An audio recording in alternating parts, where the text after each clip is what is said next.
하나님의 말씀은요, 요한복음 4장 15절에서 26절까지의 말씀입니다. 요한복음 4장 15절에서 26절까지의 말씀.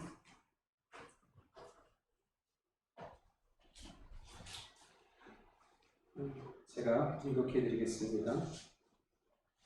여자가 이르되 주여 그런 물을 내게 주사 목마르지도 않고 또 여기 물 길르러 오지도 않게 하옵소서. 이르시되 가서 내 남편을 불러오라. 여자가 대답하여 이르되 나는 남편이 없나이다. 예수께서 이르시되 내가 남편이 없다 하는 말이 옳도다. 너에게 남편 5이 있었고 지금 있는 자도 내 남편이 아니니 내 말이 참되도다.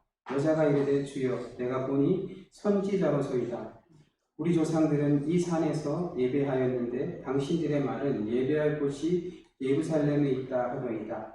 예수께서 이르시되 여자여 내 말을 믿으라. 이 산에서도 말고 예루살렘에서도 말고 너희가 아버지께 예배할 때가 이르리라. 너희는 알지 못하는 것을 예배하고 우리는 아는 것을 예배하노니 이는 구원이 유대인에게서 남이라. 아버지께 참되게 예배하는 자들은 영과 진리로 예배할 때가 오나니 곧 이때라. 아버지께서는 자기에게 이렇게 예배하시는 자들을 찾으시니라. 하나님은 영이시니 예배하는 자가 영과 진리로 예배할지니라. 여자가 이르되 메시아 곧 그리스도라 하는 이가 오실 줄을 내가 아노니 그가 오시면 모든 것을 우리에게 알려주시리이다. 예수께서 이르시되 내가 말하는 내가 그라 하시니라. 아멘. 기도하겠습니다.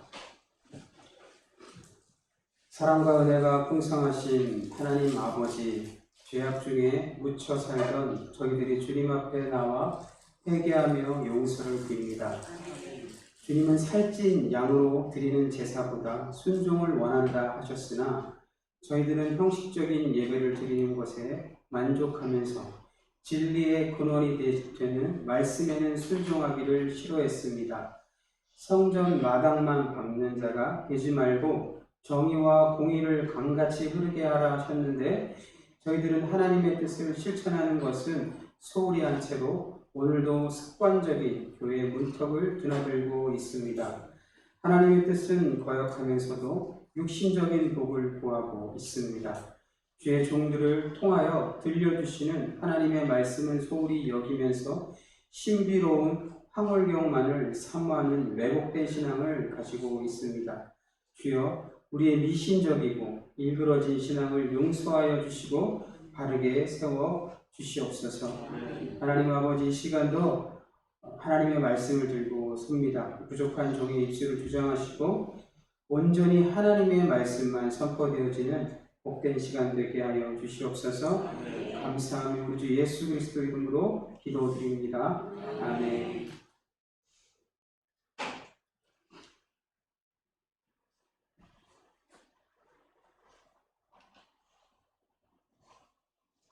할렐루야. 매월 세 번째 주일은 우리 담임 목사님께서 저에게 귀한 시간을 허락해 주셔서 제가 여러분들에게 이렇게 매달 한 번씩 설교를 합니다. 그러다 보니까 저도 설교를 위해서 많은 생각들을 하게 되고 또 그래서 저에게도 참 도움이 되고 유익한 시간입니다. 그래서 늘 언제나 감사하는 마음으로 이 자리에 섭니다. 웬만하면 이제 담임 목사님들이 주일 예배는 설교를 다 하시죠. 제가 전에 있었던 교회는 워낙에 컸고 그랬기 때문에 이제 돌아가면서 부목사님들에게 시켰지만, 아무튼 저에게는 참 은혜로운 시간입니다. 우리가 살고 있는 이 현대사회는 여러분 굉장히 스피디한 빠른 그런 시대입니다. 그래서 많은 것이 새로 생겨나고 그리고 그 새로운 것을 우리가 배우기 위해서 엄청 열심히 고군분투하고 있습니다.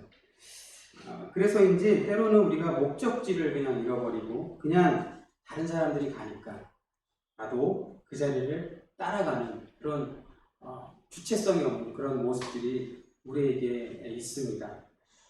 그래서 우리가 살고 있는 이 사회, 현대사회, 여러분 옛날은 뭐 태어나서 죽을 때까지 그 시대적인 그 상황이라는 게 변화가 없어요. 조선시대는 그냥 종으로 태어나서 평생 종으로 살다 죽는 거예요. 그렇지만 이제 우리가 살고 있는 이 시대는 그렇지 않죠. 태어나서 열심히 살고 또 내가 바꾸고 가면 내 인생이 달라지기도 합니다. 그리고 또 0. 몇 프로밖에 안 되는 사람들이 끊임없이 세상을 바꿔놓죠. 그럼 우리는 그 세상에 적응하며 살아가야 되는 거예요. 제가 핸드폰을 예전에 사업을 했었잖아요. 그러니까 맨날 이렇게 폴더폰만 이렇게 가지고 계시던 분들이 이게 아이폰이 나오고 그다음부터 이제 다 이제 그 스마트폰을 가지게 된 거예요. 제가 그때 판매할 때 가장 힘들었던 게 뭐였냐면 판매하고도 불안했던 게 자식들이 와서 부모님 폰을 사줄 때예요. 자식들이 와서 부모님 스마트폰을 나름대로 효도한다고. 예. 그래서 이제 사주러 오는 거예요. 근데 여러분들은 그러지 마십시오. 그때 제가 속으로 이제 생각한 거지만 꼭 오셔서 뭐라 그러죠? 부모님 사줄 건데 공짜 폰을 달라 그래. 부모님 사줄 건데 최고로 좋은 걸 달라 그래야지 공짜 폰을 달라 그러는 거예요. 그래서 제가 속으로 얼마나 그 사람을 욕을 했겠습니까? 최고로 좋은 걸 주세요. 네? 그렇게 얘기했으면 또 제가 알아서 맞춰갖고 이걸로 공짜 폰입니다. 이거 최고로 좋은 겁니다 하고 드렸을 텐데 아무튼 그렇게 팔고 나면 제가 제일 걱정하는 게 뭐냐면 반품률이 있어요. 가져갔다가 이렇게 부모님들이 며칠 써보고는 너무 힘드니까 에라머니 반품하라 이렇게 하니까 와서 반품을 하는 거예요. 그럼 어떻게 반품 받아줘야 되잖아요. 안 받아주면 안 돼요. 그냥 단순 사연은 안 돼요. 그러면 어떻게 되겠습니까? 장사 다 하자는, 그만하자는 거죠. 그러니까 그런 게 되게 많아서 판매하고도 불안한 거죠. 근데 지금 보십시오, 여러분. 우리 교회 성도님들 연세가 굉장히 많으신데 스마트폰 안 쓰시는 분들이 없으시잖아요. 그죠? 그렇게 우리는 빠르게 적응하고 이렇게 살아가는 거예요. 근데 우리가 살고 있는 이 빠르고 너무 정신없는 이 시간들 속에 우리에게 필요한 게 있다면 뭘까요, 여러분? 쉼입니다, 쉼. 현대를 살아가는 우리 성도들의 삶에는요, 여러분, 쉼이 필요해요. 네. 쉰다는 게 그냥 뭐 소파에 들어누워서 TV를 보거나 또는 뭐 핸드폰을 하면서 시간을 때우는 거, 그걸 쉼이라고 그러지 않죠. 여행을 가는 것도 제가 오늘 여러분들에게 말하고자 하는 쉼과는 거리가 있습니다. 진정한 쉼이란 목마른 인생의 생수를 공급해 주는 거예요. 우리 인생은 여러분 너무나 빨리 지나가요. 그것이 문제죠. 그래서 많은 사람들이 채워도 채워지지 않는 목마름을 느끼고 있다고 그렇게 말할 수 있을 것 같아요. 성공에 대한 목마름, 부유함에 대한 목마름, 심지어는 평안에 대한, 행복에 대한 목마름을 우리는 앓고 있다고 저는 말하고 싶습니다. 오늘 예수님은 이런 갈증의 삶의 의미를 잃어버리고 살아가던 한 여인을 만나 주십니다. 사실은 우리 모두가 이렇게 갈 길을 몰라서 헤매이고 그렇게 있던 사람들이에요, 여러분. 주님은 그런 우리를 만나 주셨고 찾아와 주셨어요, 여러분. 그렇지 않았다면 여러분 우리가 이 자리에 있을 수가 없습니다. 할렐루야. 그렇게 주님은 한 여인을 만나시기 위해서 사마리아로 막 그냥 급하게 달려가시는 거예요, 여러분. 그 사마리아 길이 여러분 어떤 길인 줄 아세요? 떼약볕이 내리쬐는 길이에요, 여러분. 그 떼약볕이 내리쬐는 길을 원래 그 길로 안 가요, 유대인들은. 여기 밑에 선선한 길, 여리고성으로 쭉 내려가서 이렇게 강줄기를 타러 올라가는데 예수님은 그 길을 가시는 거예요. 그냥 햇빛을 다 받아가시면서 그 길을 가시는 거예요. 그래서 예수님이 뭐라 그러십니까? 피곤해서 쉬셨다 그러잖아요. 기다리실 거죠. 이 사마리아 여인이 오기를 기다리는 거예요. 예수님은 여러분 이렇게 길을 잃어버린 사마리아 여인에게 길이 되어주셨어요. 그녀의 인생에는 여러분 소망이 없었고 아무런 기대도 없는 삶이었습니다. 사람들을 의식해서 피해 다녔고 이 여인이 물을 길르러 오는 시간이 정오예요, 정오. 그냥 가장 햇빛이 강렬하게 내리쬐는 그 시간. 그때 이 여인이 혼자 물 길러 오는 거예요. 다른 사람들은 어떻게 해요? 다 집에서 쉬고 있는데요. 이 여인이 그 시간에만 오는 거예요. 왜 그렇습니까, 여러분? 이게 이제 우리가 다 알잖아요, 여러분. 그러니까 그 사람들과 함께 할 수 없는 그런 여인인 거예요. 그래서 그녀의 인생은 소망도 없고 아무런 삶의 기대도 없는 거예요. 사람들을 의식해서 피해 다녔고 자신이 만들어 놓은 감옥에서 평생 기쁨이 없는 삶을 살았던 이런 불쌍한 그런 인생이었습니다. 이런 여인에게 예수님은 소망도 없고 길도 보이지 않는 이 사마리 여인에게 이렇게 말합니다.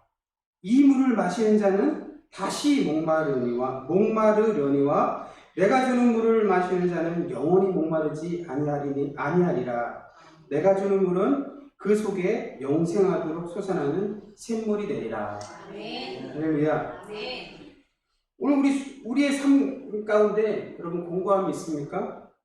절망의 끝자락에서 혼자 슬퍼하고 또 울고 있는 성도님들 계십니까? 우리 주님이 주시는 생물을 마셔야 됩니다. 생물을 마실 수 있는 성도님들이 되기를 주님의 이름으로 축원드립니다. 여러분, 우리에게 필요한 건요, 돈이 아니에요. 그러니까 우리가 살고 있는 이 시대에 우리의 목적, 인생의 목적을 하나 딱 말하라고 한다면 돈이라고 저는 생각합니다. 모든 사람들이 돈을 쫓아다녀요. 돈을 벌기 위해서, 또 부자가 되기 위해서, 더 많은 것들을 가지기 위해서. 돈이 우리에게 그렇게 만들어주는 거예요, 여러분. 우리를 편안하게 하고, 편리하게 하고, 우리의 삶을 윤택하게 합니다. 그러나 여러분, 돈은 우리 인생의 해답이 아니에요. 건강도 우리 인생의 해답이 아닙니다. 심지어는 행복도 우리 인생의 샘물이 아닌 줄 믿습니다. 우리에게 영원한 기쁨이 되시고 영원히 목마르지 않는 샘물이 되시는 예수님을 만나야 됩니다. 우리 주님을 알아야 되는 거예요, 여러분. 그분이 어떤 분인지, 우리를 어떻게 인도하시는 분인지 그걸 알아야 되는 거예요. 예수님을 만난 사마리아 여인은 여러분 몹시 흥분했어요. 그래서 그녀는 어둠 속에서 한 줄기 빛을 발견한 것처럼 예수님에게 애원했어요. 15절에서 이렇게 말합니다. 여자가 이르되 주여 그런 물을 내게 주사 목마르지도 않고 또 여기 물 길르러 오지도 않게 하옵소서. 이렇게 얘기합니다. 사랑하는 성도 여러분, 목마르지 않는 인생을 살고 싶다면 예수님을 만나야 되는 거죠. 예수님으로부터 나오는 샘물이 우리를 영원히 목마르게 하지 않을 줄 믿습니다. 확신합니다. 그래서 예수님은 그녀에게 남편을 데려오라고 말합니다. 이 여인은 자신에게 남편이 없다고 말하죠. 왜 여러분 예수님은 갑자기 남편을 데려오라는 거예요? 왜 갑자기 남편을 데려오라고 했습니까? 이게 너무 맥락이 안 맞지 않습니까? 이야기가 마치 산으로 가는 것 같습니다. 왜 그랬을까요, 여러분? 남편은 이 여인에게 있어서 가장 큰 문제였어요. 아니, 결정적인 문제였어요. 무엇이 문제인 줄 알아야 해답을 얻을 수 있는 거예요, 여러분. 암에 걸린 환자를 치료하는 의사는요, 그 암이 어느 부위에 있는지 정확하게 알고 그걸 도려내야 되는 거죠. 그렇죠? 사마리아 여인에게 남편은 유일한 길이었고 쉬어야 할 처소가 되었던 것이지만 그녀를 거쳐간 남편들은요, 언제나 그녀에게 상처였고 아픔이었고 부끄러움이었고 죄였습니다. 많은 성경학자들이요, 이 사마리아 여인을 몸을 파는 여자다 이렇게 해석하기도 합니다. 맞을 수도 있어요. 그러나 본문에서 말하고자 하는 남편이 여섯인 이 여인은요, 참된 남편, 참된 처소를 찾지 못한 불쌍한 인생인 거예요. 사마리아 여인에게 참된 남편이 누구예요, 여러분? 바로 주님이십니다. 네? 성도 여러분, 우리 인생에 남편이 있다면 누구입니까? 네? 옆에 있잖아요, 남편. 네? 그 오해하지 마세요. 이 남편 말고 우리 주님만 찾는다. 그러시면 큰일 나는 거예요, 여러분. 이 남편도 중요하고, 네. 그러나 이 남편은 내가 살아있는 동안만 남편이고 나의 영원한 남편 되시는 분은 우리 예수님인 줄 믿습니다. 우리 주님밖에 없는 거예요, 여러분. 사마리아 여인은요, 인생의 해답을 예수님을 통해서 얻을 수 있다고 생각한 거예요. 그래서 이제 그녀는 거침이 없어요. 그래서 그녀는 예수님께 예배에 대한 질문을 던집니다. 대단한 여인입니다. 예수님은 그녀에게 이렇게 말씀하십니다. 예수께서 이르시되 여자여 내 말을 믿으라. 이 산에서도 말고 예루살렘에서도 말고 너희가 아버지께 예배할 때가 이르리라. 너희는 알지 못하는 것을 예배하고 우리는 아는 것을 예배하노니 이는 구원이 유대인에게서 남이라. 아버지께 참되게 예배하는 자들은 영과 진리로 예배할 때가 오나니 곧 이때라.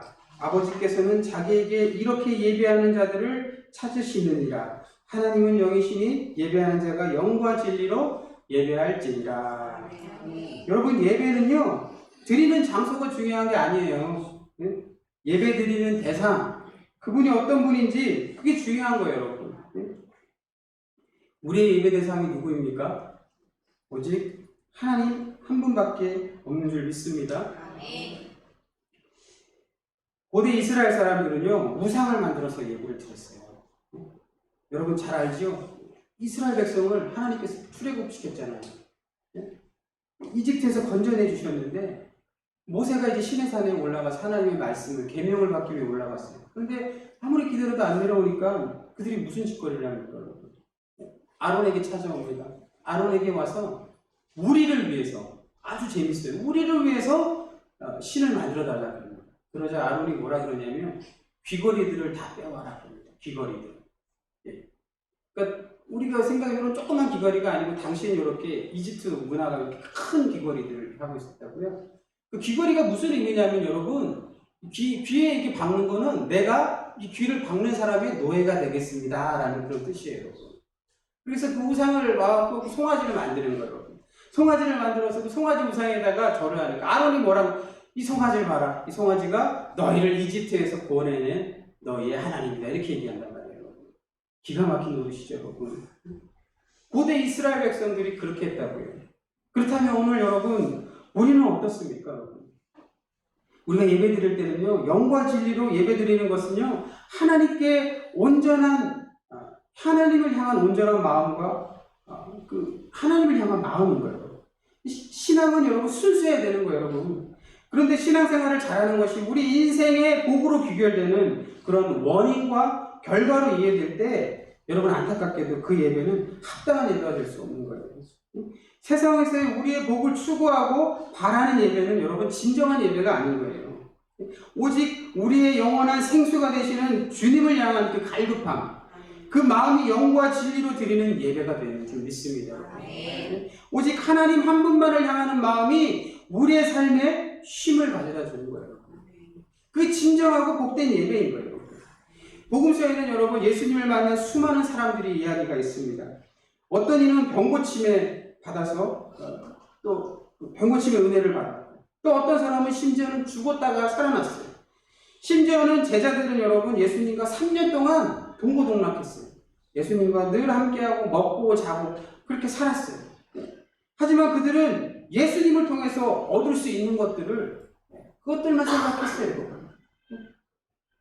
그들은 예수님과 3년의 시간을 보냈지만 정작 예수님이 체포되시고 십자가에서 죽으실 때 모두 예수님 곁을 떠나버렸어요. 성도 여러분, 단지 예수님을 만나는 것만으로는 우리 인생이 바뀌지 않아요. 왜 그럴까요?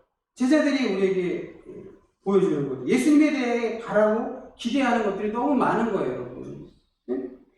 의도가 순전하지 않다는 거죠. 그럼 우리는 어떤 예수님을 만나야 하는 겁니까, 여러분? 이게 되게 중요한 거예요, 여러분.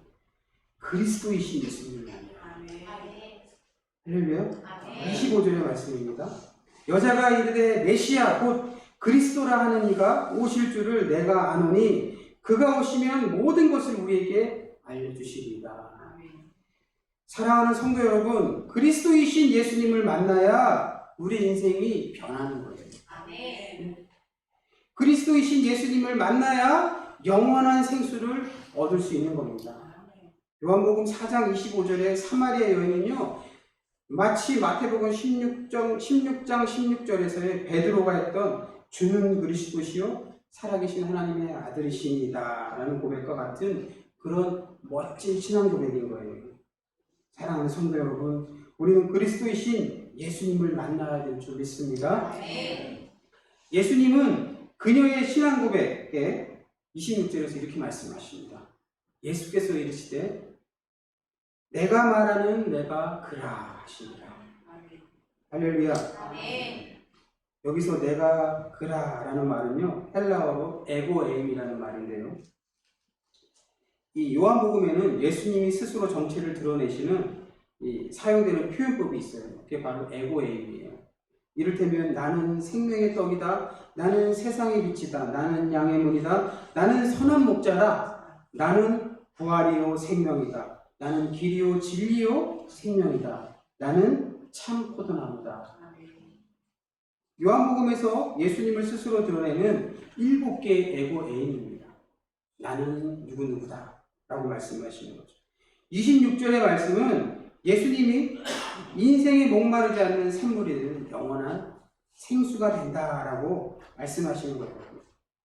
26절의 이야기가 끝나고 예수님과 사마리아 여인의 이야기는 끝나게 됩니다. 성도 여러분, 예수님 앞에 사마리아 여인과 같은 마음으로 나아가기를 간절히 소망합니다. 목마르지 않는 생물을 구하십시오. 영원한 생수를 구하십시오. 그러면 주님께서 우리에게 이렇게 말씀하실 거예요. 내가 그라. 내가 그라. 할렐루야. 우리 모두는 예수님이 말씀하시는 내가 그라라는 말을 들어야 됩니다. 그걸 들을 때 여러분 우리 인생 가운데 정말 평안함이 있고 그 세상이 줄 수 없는 어떤 기쁨이 우리에게 충만하게 될 줄 믿습니다. 모세 이야기로 말씀을 마치겠습니다. 출애굽기 3장에는요 하나님께서 모세를 부르시는 이야기가 기록되어 있어요. 모세가 미디안에서 목자로 생활한 지 40년이 되더니 그때 모세의 나이가 80입니다. 양떼를 몰고 가고 있는데 우연히 호렙산을 지나게 됐습니다. 그런데 그곳에 귀한 광경이 있는 거예요. 떨기나무에 불이 붙었는데 타지 않고 계속 불이 나고 있는 거예요. 보통 이렇게 나무에 불이 붙으면 시간이 지나면 사그라들잖아요. 신기한 마음에 그가 딸기나무를 향해 갑니다. 그러자 하나님의 음성이 들려옵니다. 모세야, 내가 선 땅은 거룩한 땅이니 내가 신고 있는 신발을 벗으라. 이렇게 말씀하십니다. 그래서 하나님은 그 모세를 부르시고 그 모세에게 나는 너희의 조상의 하나님이다. 아브라함의 하나님, 이삭의 하나님, 야곱의 하나님이다. 라고 당신의 정체를 드러내시는 거예요. 그리고는 이제 내가 때가 되었다. 그래서 이집트에서 고통받고 있는 이스라엘 백성을 내가 구원해야겠다. 이렇게 말씀하십니다. 그래서 그 구원사에게 너를 도구로 쓸 것이다. 이렇게 하나님께서 모세에게 말씀하고 있는 거예요. 그런데 여러분, 모세가 어떻게 반응을 보였을 것 같으세요? 그 뉘앙스가 있는 거예요. 모세의 반응은 굉장히 냉담했던 거예요. 이런 겁니다. 이제 와서요. 내가 40이 되었을 때 내가 이집트 병사를 죽이고 그때 내가 뭔가 일을 하려고 그럴 때는 그때는 도대체 하나님 어디 계셨습니까? 이런 뉘앙스예요, 여러분. 그때 뭐 하시고 이제 와서 다 늙었는데 뭘 하시겠다는 거예요, 저를 통해서. 모세가 하나님 앞에 이야기하고 있는 거예요. 그러면서 모세가 하나님의 이름을 물어봅니다.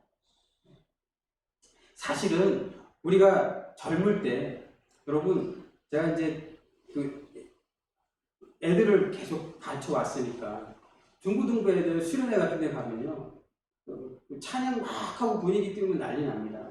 그리고 강사가 막 하다가 하나님께 헌신할 사람 다 일어나라 그러면 다 일어나요. 우르르 일어나고, 제가 이제 경배 찬양의 그 집회도 갔을 때 하스테반 선교사님은 워낙에 이렇게 카리스마가 있으시니까 목소리도 뭐 엄청나게 껄렁껄렁하고 허스키하고 그러시니까 확 얘기하시면 우르르 몰려나오고 강단에 막 머리 숙이고 그래요. 헌신하겠습니다. 젊을 땐 그게 돼요, 여러분. 그렇지 않습니까? 나이 들어갔고요. 나이 들면 그런 거 잘 안 돼요. 잘 안 돼. 왜요? 인생을 살았잖아요. 이거저거 다 살아봤고 다 경험해봤어요. 그렇게 내 뜻대로 안 된다는 걸 알아요, 사람들은. 그러니까 모세가 여러분 바로 그런 심정입니다. 그래서 하나님의 이름을 물어보는 거예요. 그러자 하나님 도대체 하나님은 어떤 분이십니까? 사실 여러분 우리 인생에서 우리가 솔직히 하나님께 던지는 질문 아닙니까? 그때 내가 그렇게 고통 가운데 있고 힘들 때 하나님 도대체 어디 계셨어요? 내가 하나님의 이름을 그렇게 부르고 애원하고 그렇게 하나님 저에게 이 문제를 해결해 주세요. 은혜 내려주세요. 이렇게 얘기했을 때 그때는 도대체 하나님 어디 계셨습니까? 그렇게 여러분 모세가 지금 하나님 앞에 질문하는 거예요. 그러자 하나님께서 출애굽기 14장에서 이렇게 말씀하십니다. 나는 스스로 있는 자니라. 여러분 이 말은요 요한복음 4장 26절에서 내가 그라 라고 얘기하는 거와 똑같은 말입니다. 할렐루야. 네. 모세는 하나님을 원망했어요. 내가 젊을 때, 의욕이 있을 때, 힘이 강하고 열정이 있을 때 도대체 그때는 하나님 뭐 하시다가 이제 다 늙어서 힘도 없고 의욕도 없고 열정도 다 사라지고 희망도 없고 이렇게 살아가면 되지라고 포기하고 살아갈 때 아무런 기대도 없는 지금에 와서 뭘 하나님 하시려고 그러십니까? 라고 하나님께 원망하고 있는 거예요, 여러분. 근데 여러분, 사랑하는 성도 여러분, 하나님께서는 그 모세의 삶을 모르셨을까요? 모세의 삶을 모르셨을까요? 그냥 40년 동안 방치한 겁니까, 여러분? 하나님 우리의 삶을 모르시겠습니까? 우리가 하나님 앞에 부르짖고 아무리 애원할 때 하나님 응답하지 않았는데 그렇다면 하나님이 여러분 우리의 삶을 모르십니까? 그렇지 않습니다, 여러분. 하나님은 우리의 모든 것을 알고 계시고 우리의 생각, 우리의 아픔을 아시는 분입니다. 그분 이렇게 말씀하십니다. 이건 제 얘기가 아니고요. 제가 존경하는 우리 박용선 목사님께서 그분 설교 때 하신 말씀인데 나는 스스로 있는 자이니라 라는 이 말의 뜻은 여러분 나는 너의 하나님이길 한순간도 포기한 적이 없는 너의 하나님이라 이렇게 말씀하십니다. 여러분. 할렐루야. 여러분 이 마음을 익혀주셔야 돼요. 여러분. 되게 중요한 거예요. 한순간도 네가 고통 가운데 있을 때 슬픔 가운데 있을 때 너를 포기한 적 없는 너의 하나님이니라 이렇게 말씀하시는 거라는 거예요. 여러분 제가 지난달 설교 때 제가 말씀드렸어요. 우리는 우리 인생이 터널같이 보이는 거잖아요. 그죠? 그러니까 우리 인생이 마치 터널인데 우리는 그 터널을 어떻게 이해하냐면 동굴로 이해한다고 말씀드렸어요. 동굴처럼 들어가면 들어갈수록 어두운 거예요. 그러니까 길이 보이지 않고 그냥 캄캄한 그 어두운 길인데 어떻게 해요? 그 동굴을 터널로 만드시는 분이 하나님이시니까요. 내가 모르는 곳에서, 내가 알지 못하는 곳에서 하나님 일하고 계시는 거예요. 저쪽에서 뚫고 오시는 거예요, 여러분. 그래서 그 동굴을 터널로 만들어 버리시는 분이 우리 하나님인 줄 믿습니다. 그렇게 여러분 하나님은 우리 인생 가운데 역사하는 거예요, 여러분. 사랑하는 성도 여러분, 그렇습니다. 하나님은 우리의 하나님이십니다.